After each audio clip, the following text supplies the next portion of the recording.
میری اور آپ کی، ہم سب کی ہمارے آقا علیہ السلام سے 1 to 1 ملاقات ہونے والی ہے، separate, nobody over their.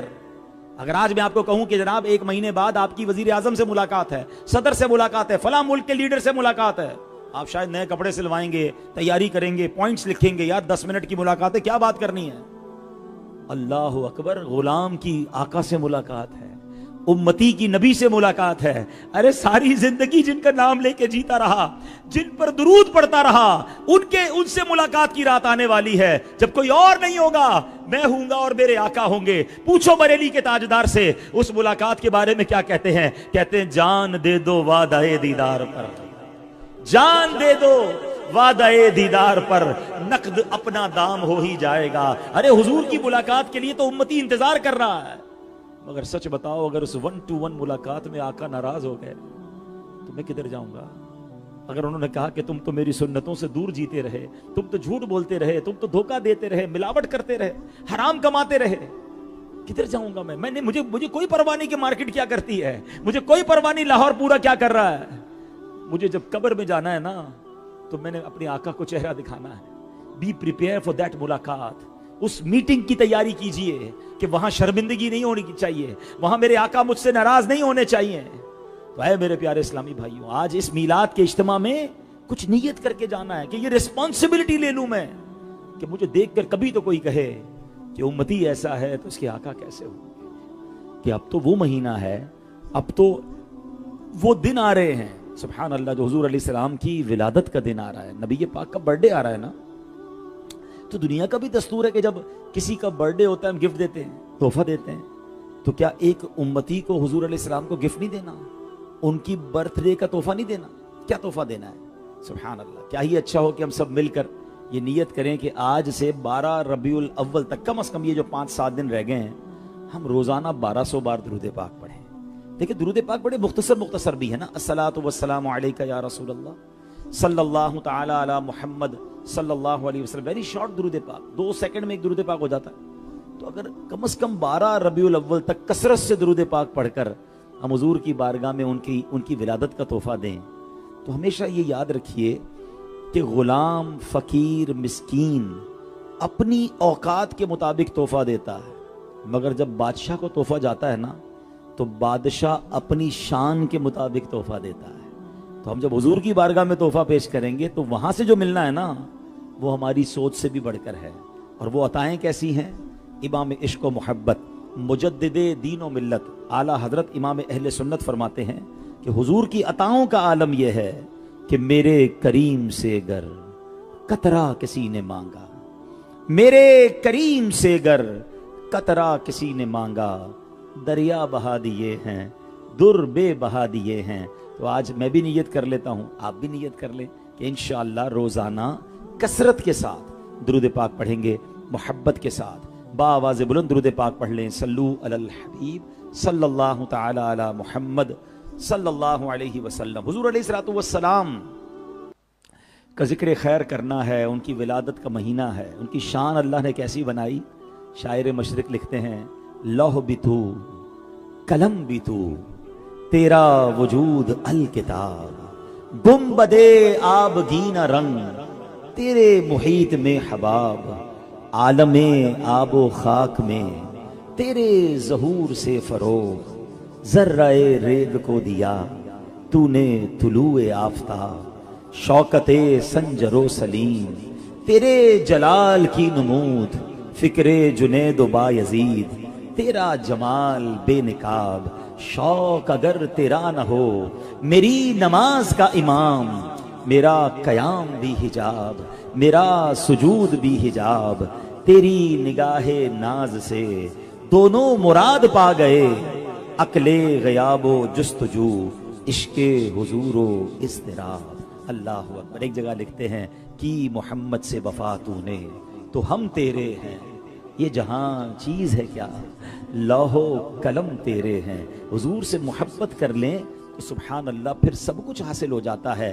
تو آج نبی پاک علیہ السلام کی زندگی کا ایک ایسا ایک ایسا وقت اور ایک ایسا واقعہ میں بیان کرنا چاہتا ہوں، اور اس کے ساتھ قرآن مجید فرقان حمید کی ایک بڑی کمال کی صورت ہے۔ ہم مجھ سے پہلے نعت خواں اسلامی بھائی بڑی پیاری نعتیں پڑھ رہے تھے، لیکن ایک بات میں آپ کو بتاؤں کہ یہ جو نثر میں نعتیں ہیں، اردو زبان میں نعتیں ہیں، بالکل پڑھنی چاہیے، سننی چاہیے، مگر اگر سچی بات یہ ہے کہ قرآن کو عشق کی نگاہ سے دیکھا جائے تو قرآن بھی حضور کی نعت ہی ہے۔ قرآن میں جا بجا اللہ نے اپنے حبیب علیہ الصلوۃ والسلام کی نعت بیان کی ہے۔ آج میں قرآن پاک کی اس صورت کو بیان کرنے جا رہا ہوں جو حضور علیہ الصلوۃ والسلام کی صریح نعت ہے۔ اللہ اکبر! یہ ماجرا کیا ہوا تھا؟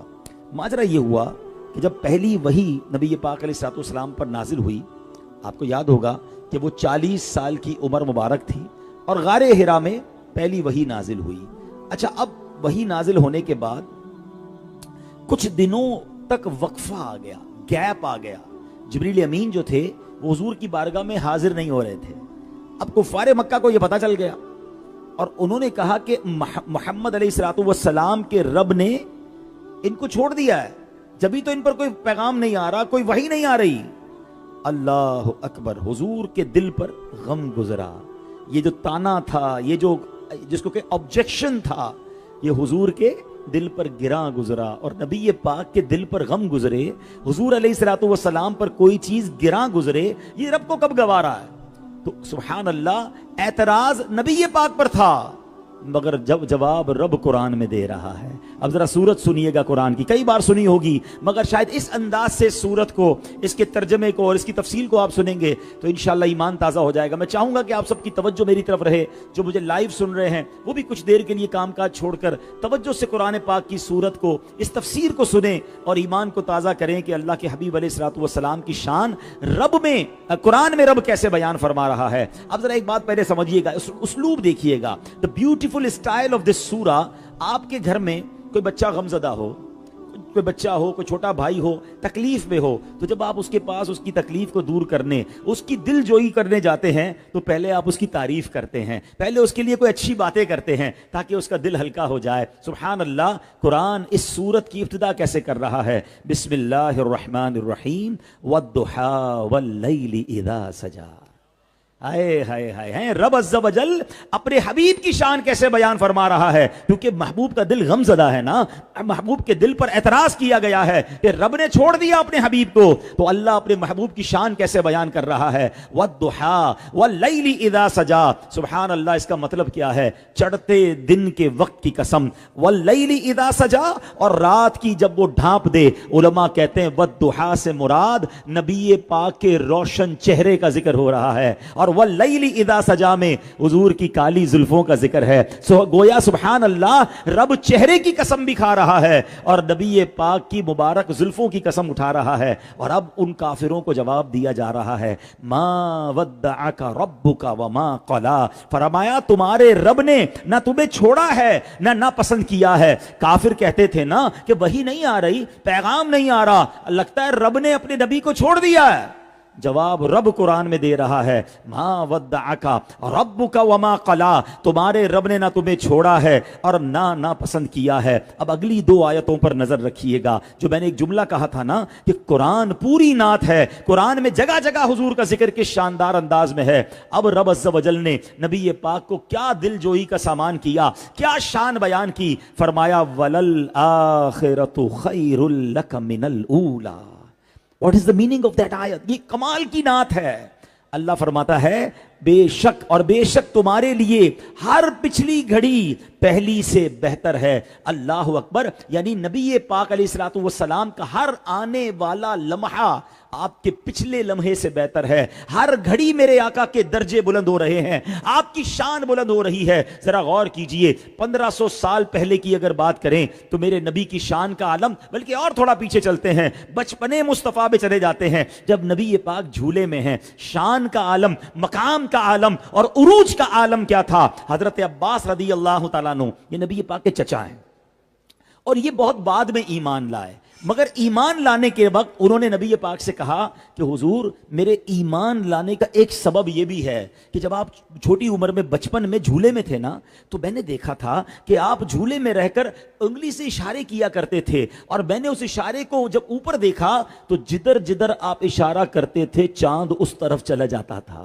یعنی آپ کے اشارے سے یا رسول اللہ میں نے چاند کو حرکت کرتے دیکھا۔ اب ایک اور امیزنگ کوسچن ہے، آپ میں سے بہت سارے ہم سب ایسے بھی ہیں، ہمارے چچا ہمارے انکل یہاں ہوتے ہیں بڑی عمر کے، وہ آ کر ہمیں بتاتے ہیں بیٹا تم بچپن میں ایسا کرتے تھے، تو ہم کہتے ہیں کرتے ہوں گے، ہمیں تو یاد نہیں ہے، مجھے تو یاد نہیں جھولے میں کیا کرتا تھا، بچپن میں کیا کرتا تھا، ہمارے بزرگ آ کے بتاتے تھے۔ مگر شان مصطفیٰ صلی اللہ تعالی علیہ وسلم دیکھیے، جب حضرت عباس نے کہا کہ اے میرے بھتیجے میں آپ پر ایمان لایا، اس کی ایک وجہ یہ ہے کہ جب آپ جھولے میں ہوتے تھے جدھر اشارہ فرماتے ادھر چاند چلے جاتا۔ نبی پاک نے یہ نہ کہا کہ چچا جان مجھے کیا پتا بچپن میں کیا معاملات تھے، حضور فرماتے تھے ہاں میرے چچا میں چاند سے باتیں کرتا تھا، چاند مجھ سے باتیں کرتا تھا، اور میں چاند کے رب کی بارگاہ میں سجدہ کرنے کی آواز کو سنا کرتا تھا۔ عروج کا عالم دیکھیں کہ بچپن میں نبی پاک کو رب نے یہ کمال عطا فرمایا۔ سبحان اللہ، اعلیٰ حضرت امام عشق و محبت لکھتے ہیں نا، چاند جھک جاتا جدھر انگلی اٹھاتے مہد میں، چاند جھک جاتا جدھر انگلی اٹھاتے مہد میں، کیا ہی چلتا تھا اشاروں پر کھلونا نور کا۔ سبحان اللہ، تو میرے آقا کی شان جب بچپن میں ایسی ہے، اور قرآن کہہ رہا ہے وَلَلْآخِرَةُ خَيْرٌ لَكَ مِنَ الْأُولَى، ہر آنے والی گھڑی پچھلی گھڑی سے بہتر ہے۔ تو بتاؤ نا آج میرے نبی پاک کی شان کا عالم کیا ہوگا، آج ان کے عروج کا عالم کیا ہوگا۔ نبی پاک وہ ہیں کہ کفار مکہ کہیں اے محمد صلی اللہ علیہ وسلم اللہ کے سچے نبی ہو تو نشانی دکھاؤ، اور میرے آقا اشارہ فرمائیں تو چاند کو دو ٹکڑے فرما دیں، کہتے توڑ تو دیا ہے اب جوڑ کے دکھاؤ۔ میرے آقا علیہ السلام اشارہ فرمائیں تو چاند جڑ جاتا ہے۔ ہے کوئی کائنات میں ایسا پاورفل کہ زمین پر کھڑے ہو کر چاند کے دو ٹکڑے کر دے؟ حضرت مولا علی کی نماز جا رہی ہو اور وہ کہیں حضور وقت چلا گیا، علی کی نماز آج تک کبھی قضا نہیں ہوئی، تو میرے آقا دعا فرمائیں جو سورج غروب ہو گیا ہے مغرب کے بعد تو عشاء کا وقت آتا ہے، مگر آقا کی شان دیکھیں کہ پھر عشاء کے بعد دوبارہ عصر کا وقت آ رہا ہے، مغرب کے بعد عصر کا وقت آ رہا ہے اور سورج واپس آتا ہے۔ تو بتائیے جب اس شان کا عالم یہ تھا تو آج مقام کا عالم کیا ہوگا؟ یہ رب کا وعدہ ہے وَلَلْآخِرَةُ خَيْرٌ لَكَ مِنَ الْأُولَى، ہر آنے والی گھڑی اے محبوب تمہارے لیے پچھلی گھڑی سے بہتر ہے۔ تو میرے نبی کی شان بلند ہو رہی ہے، اور اگر لاجیکلی بھی دیکھیں نا، ذرا لاجیکلی سمجھیے، میرے اور آپ کے درود کی تمہارا رب تمہیں اتنا دے گا کہ تم راضی ہو جاؤ گے۔ اللہ اکبر، یہ کتنی بڑی آفر ہے۔ آج دنیا میں کوئی بہت بڑا بادشاہ ہمیں کہے بتاؤ کیا چاہیے، جو مانگو گے ملے گا، اتنا دوں گا کہ راضی ہو جاؤ گے، مگر ہو سکتا ہے کوئی وہ مانگ لے جو بادشاہ کے پاس بھی نہ ہو۔ دنیا کے بادشاہوں کے پاورز اور ان کے خزانے لمیٹڈ ہیں، مگر یہ آفر کرنے والا کون ہے؟ وہ رب کائنات ہے، جس کے خزانے لمیٹڈ نہیں ہیں، جس کی پاور لمیٹڈ نہیں ہے۔ ارے وہ کائنات کا خالق و مالک ہے، اس کے خزانے بھرے ہوئے ہیں، اور وہ اپنے حبیب سے کیا کہہ رہا ہے؟ وَلَسَوْفَ يُعْطِيكَ رَبُّكَ فَتَرْضَىٰ، اے حبیب ہم ان قریب تمہیں اتنا عطا فرمائیں گے کہ تم راضی ہو جاؤ گے۔ اب جب یہ آیت نازل ہوئی تو نبی پاک کی شان دیکھیں، ہم غلاموں سے پیار دیکھیں۔ لوگ کہتے ہیں میلاد کیوں مناتے ہو، ان کی محفل کیوں سجاتے ہو؟ ارے ان پر جان قربان کر دیں تو بھی کچھ نہیں حق ادا ہوگا کہ جب اتنی بڑی آفر نبی پاک کو ملی کہ وَلَسَوْفَ يُعْطِيكَ رَبُّكَ فَتَرْضَىٰ، تو نبی پاک فرماتے ہیں کہ جب مجھے یہ آیت ملی نا تو آقا فرماتے میں اس وقت تک راضی نہ ہوں گا جب تک اپنے ایک ایک امتی کو جنت میں داخل نہ کر لوں۔ یعنی حضور نے یہ نہیں مانگا کہ مجھے مل جائے جنت میں کوئی بڑا محل مل جائے تب میرے مولا میں راضی ہو جاؤں گا، اے اللہ دنیا اور آخرت کی بادشاہی دے تب میں راضی ہو جاؤں گا، نہیں۔ اتنی بڑی آفر کے بعد یاد کیا تو کسے کیا؟ ہم گناہگاروں کا یاد کیا کہ اپنے ایک ایک امتی کو جنت میں داخل کروا لوں، تو پھر کیوں نہ نبی پاک سے پیار کریں۔ سیدی اعلیٰ حضرت کہتے ہیں نا، جو نہ بھولا ہم غریبوں کو رضا، جو نہ بھولا ہم غریبوں کو رضا، یاد اس کی اپنی عادت کیجئے۔ تو ہمیں تو خود نبی پاک سے اتنا پیار ہونا چاہیے اور ان پر سب کچھ نچھاور ہونا چاہیے۔ جو اللہ کے حبیب دنیا میں تشریف لائے تو ہمیں نہ بھولے، اور آخرت میں بھی قیامت کے دن بھی امتیوں کو تلاش کر کر کے انشاءاللہ شفاعت کر کے جنت میں لے جائیں گے۔ نبی پاک کی ایک اور حدیث پاک ہے تاکہ مزید اندازہ ہو کہ شفاعت کتنی بڑی نعمت ہے۔ آقا علیہ السلام فرماتے مجھے آفر دی گئی، آپشن دیا گیا، حدیث کا خلاصہ ہے کہ یا تو تمہاری آدھی امت کو جنت میں داخل کر دیا جائے ہیں یا آپ کو شفاعت دے دی جائے۔ کتنی بڑی آفر تھی۔ حضور علیہ السلام فرماتے میں نے شفاعت کو لے لیا کیونکہ شفاعت میں زیادہ وسعت ہے۔ گویا میرے آقا علیہ السلام انشاءاللہ اپنے ہر امتی کی شفاعت فرما کر اسے جنت میں لے جائیں گے۔ تو اے میرے پیارے اسلامی بھائیوں، یہ قرآن میں رب عز و جل نے اپنے حبیب کی نعت، اپنے حبیب کی شان بیان کی۔ اب اگلی آیتوں میں ہمارے لیے میسج ہے، اب اگلی آیتوں میں ہمارے لیے پیغام بھی ہے۔ اللہ فرماتا ہے قرآن میں، کیا فرمایا ذرا غور سے سنیے گا۔ رب فرماتا ہے الم یجدک یتیما فآوا ووجدک ضالا فہدی وَوَجَدَكَ عَائِلًا فَأَغْنَى۔ فرمایا کیا اس نے تمہیں یتیم نہ پایا پھر جگہ دی، اور اس نے تمہیں اپنی محبت میں گم پایا تو اپنی طرف راہ دی، اور اس نے تمہیں حاجت مند پایا تو غنی کر دیا۔ رب نے اپنے حبیب علیہ السلام پر جو احسانات فرمائے اس کا ذکر کس پیارے انداز میں کیا، اور اب اپنے حبیب علیہ السلام کو کچھ میسج دیا جا رہا ہے، انسٹرکشنز دی جا رہی ہیں، اور ان کے صدقے ہمیں بھی پیغام مل رہا ہے۔ قرآن کہتا ہے فَأَمَّا الْيَتِيمَ فَلَا تَقْهَرْ، تو کسی بھی صورت یتیم پر سختی نہ کرو، وَأَمَّا السَّائِلَ فَلَا تَنْهَرْ، اور کسی بھی صورت مانگنے والے کو نہ جھڑکو۔ اب یہ میں نے اور آپ نے سیکھنا ہے۔ پہلے تو اس بات پر آتے ہیں کہ ایسی شان سن کر کیا پراؤڈ فیل نہیں ہوتا، کیا فخر فیل نہیں ہوتا کہ اللہ کے حبیب علیہ السلام نے، اللہ نے ہمیں کیسے آقا علیہ السلام دیے، کیسے نبی کا امتی بنایا۔ آپ کو امیجنیشن ہے کہ ہم پر جتنے ہم لوگ یہاں بیٹھے ہیں جو مجھے لائیو بھی سن رہے ہیں، ہم پر سب سے بڑا انعام کیا ملا ہے رب کی طرف سے؟ سب سے بڑا احسان کیا ہوا مجھ پر اور آپ پر؟ وہ یہ احسان ہوا کہ ہمیں رب نے مسلمان بنایا۔ دیکھیں نا، ہم کسی غیر مسلم کے گھر میں بھی تو پیدا ہو سکتے تھے، اور کمال یہ ہے کہ اس انعام کے لیے ہم نے کوئی اپلیکیشن بھی نہیں دی تھی، کوئی دعا بھی نہیں کی۔ کون ہے ہم میں سے جس نے پیدا ہونے سے پہلے اللہ کی بارگاہ میں عرض کیا تھا مولا مسلمان بنانا؟ رب نے مسلمان بنایا اور بن مانگے بنایا۔ اچھا، ایک اور مہربانی کیا ہوئی؟ چلو مسلمان تو بنا دیا، اللہ کا احسان، وہ کسی اور نبی کا امتی بنا دیتا، حضرت موسیٰ کے امتی ہو جاتے، ہم حضرت عیسیٰ کے دور میں پیدا ہو جاتے۔ مگر اللہ کریم نے ہمیں اپنے آخری نبی، وہ بھی نبیوں کے سردار صلی اللہ تعالیٰ علیہ وسلم کا امتی بنایا۔ And you want to know کہ کتنی بڑی مہربانی ہوئی ہے۔ حضرت موسیٰ علیہ نبینا علیہ السلام نے ایک بار اللہ کی بارگاہ میں عرض کی کہ اے اللہ مجھے تیرے آخری نبی کا امتی بنا دے۔ حضرت موسیٰ کون ہے؟ کلیم اللہ، مگر وہ تمنا کر رہے ہیں، اور مجھ جیسے گناہگار کو، ہم سب کو اتنی بڑی ہم پر مہربانی ہو گئی کہ ہمیں بن مانگے اللہ نے اپنے آخری نبی کا امتی بنایا۔ اب بتائیے، اتنی بڑی مہربانی ہو تو ہماری بھی تو کوئی رسپانسبلٹی بنتی ہے نا، ہماری بھی تو کوئی ذمہ داری بنتی ہے۔ سبحان اللہ۔ تو علماء نے بڑی پیاری بات فرمائی کہ اللہ کریم نے اپنے حبیب کو رحمت للعالمین بنایا، تو اب امتی ہونے کا تقاضا یہ ہے کہ ہم بھی سبحان اللہ شریعت کے دائرے میں رہ کر تمام مخلوق پر رحم اور شفقت کریں۔ رحمت للعالمین کا امتی بھی تو رحم دل ہونا۔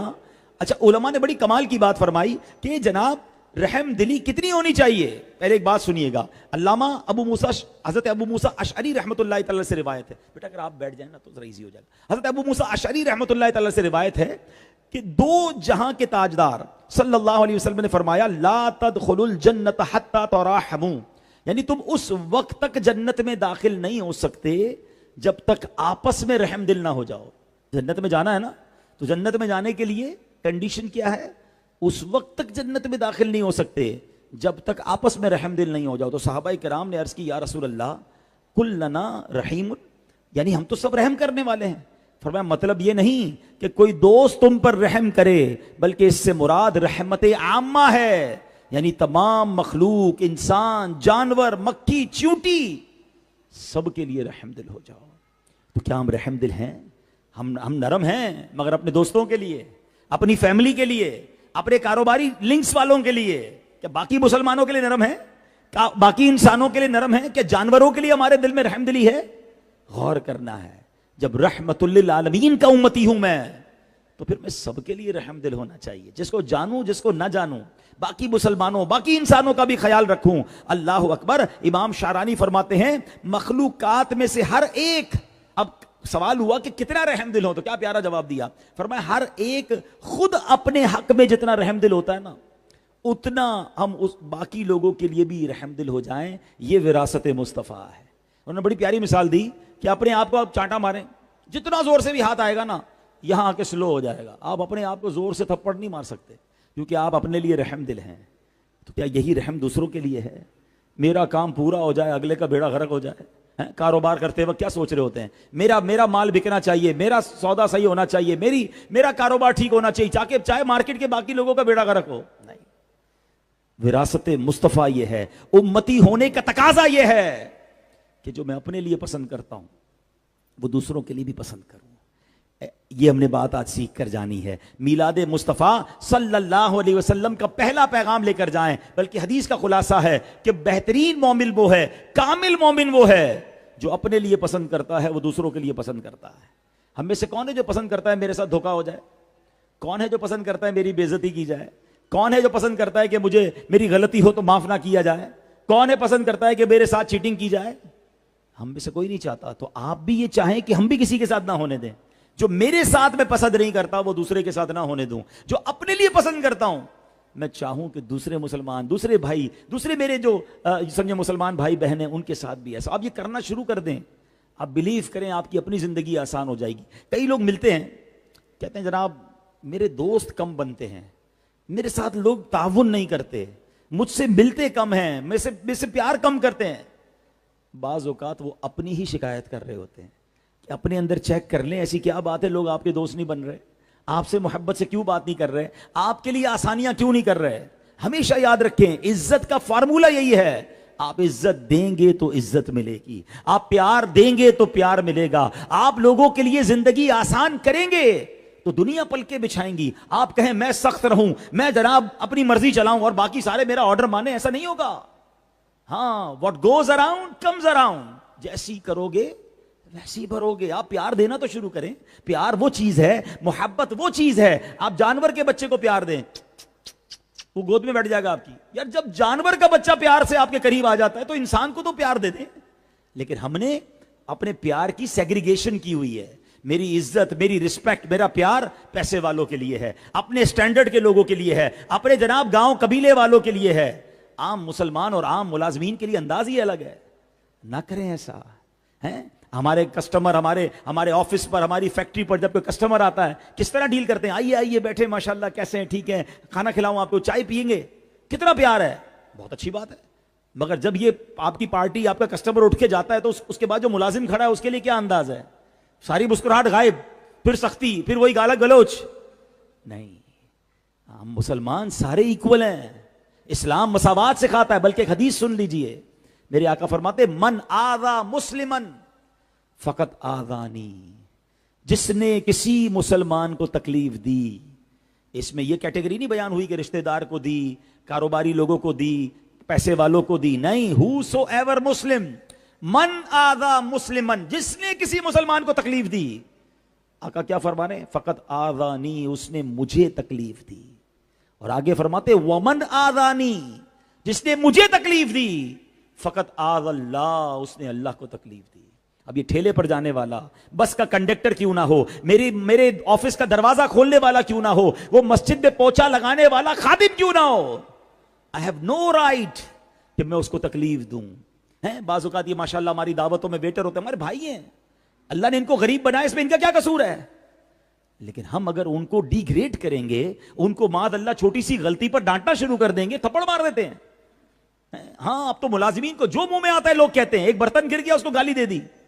وہ غریب آدمی آپ کو کچھ کہہ نہیں پا رہا کیونکہ اس کو جاب کرنی ہے، اس بیچارے کی بچے بھوکے ہیں، وہ باتیں سن کر بھی کام کر رہا ہے. مگر یاد رکھیے اللہ کی بارگاہ میں اگر وہ کھڑا ہو گیا نا تو اس سیٹھ صاحب کو جواب دینا پڑے گا، بلکہ اپنی نیکیاں دینی پڑ جائیں گی. تو ہے میرے پیارے اسلامی بھائیوں، جس رحمت للعالمین کے میں اور آپ مرید ہیں، وہ امتی ہیں، رسپانسبلٹی یہ ہے کہ ہم بھی رحم دل اور ہم بھی پیار کرنے والے بن جائیں. بلکہ اللہ اکبر، نبی پاک کی ایک اور حدیث یاد آ گئی مجھے. نبی پاک فرماتے ہیں جو رحم نہیں کرتا اس پر رحم نہیں کیا جائے گا، اور جو معاف نہیں کرتا اسے معاف نہیں کیا جائے گا.